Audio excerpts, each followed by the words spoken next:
So you can use visualization.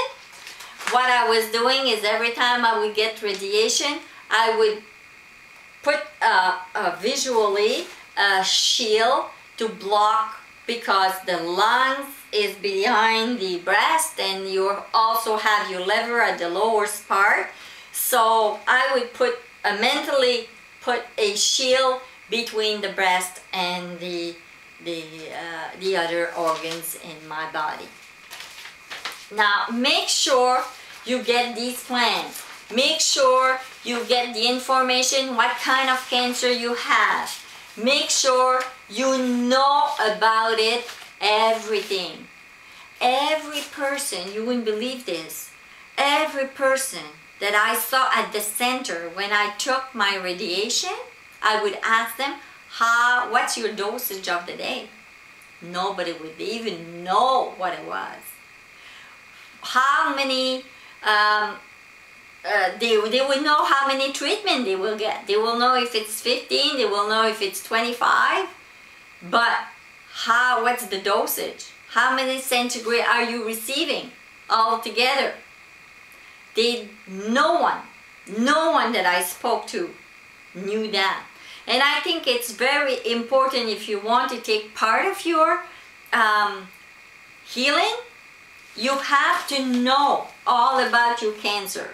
After you know what kind of cancer, the treatment you will be getting, then if you have no lymph node, in my case I had no lymph node affected. That means that the cancer was about that big inside my breast, right here. Did not go under my arm. It was an invasive cancer. But in my case, I was protected by God because it never moved from the area where it was. The cancer is like a little, maybe a little crab with little claws, and the claws is starting to get out of the shell. This is from where it is. And then it can start running through the blood, and then it goes to the lymph node. That is when the lymph nodes are affected.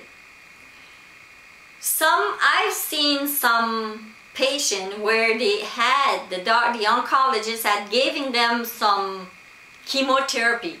All the reading that I have done says that they will not receive any chemotherapy unless you have a very, very aggressive cancer that could have little cells. It's like little eggs that is into your body that will grow later.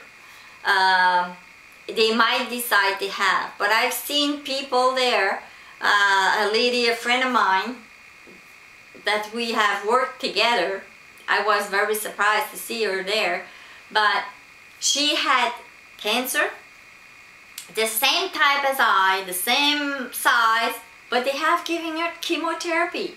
And she says, my family doctor, my surgeon, everybody said it's not an aggressive cancer. But when she went to see this oncologist into one of the hospitals here in Moncton, they gave her chemo. She doesn't know why they gave her chemo. Because she says, they told me it wasn't a aggressive one, but this doctor gave her chemo saying it was an aggressive one. She didn't know. Because, why? Because she didn't do her homework. She didn't read her report. She didn't read any of her report. So how would she know? If you don't read your report, how would you know? It is very important, and I'm stretching on this. It is very, very important that you get your report.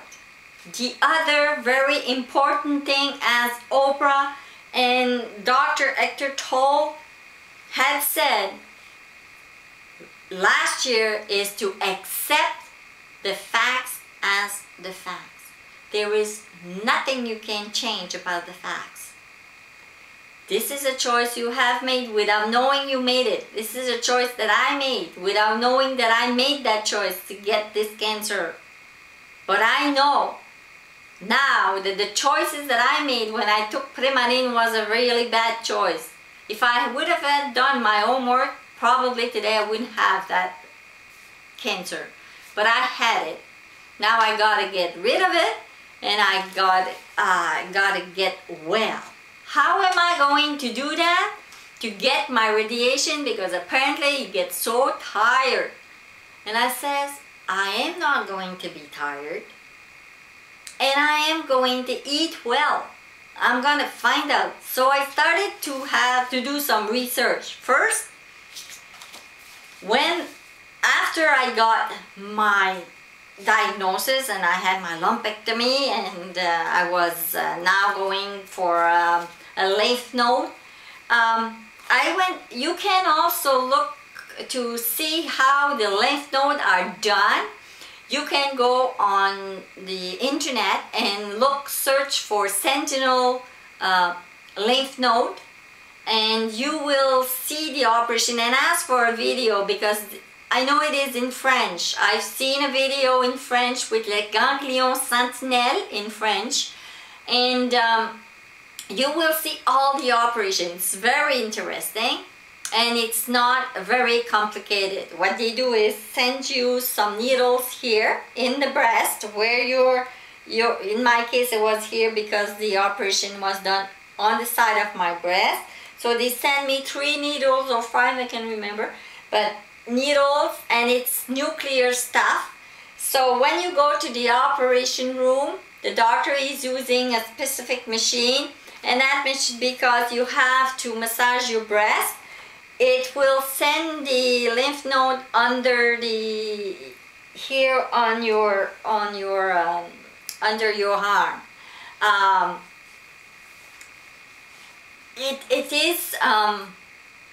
It's nothing to be scared, especially if you don't have a very advanced cancer.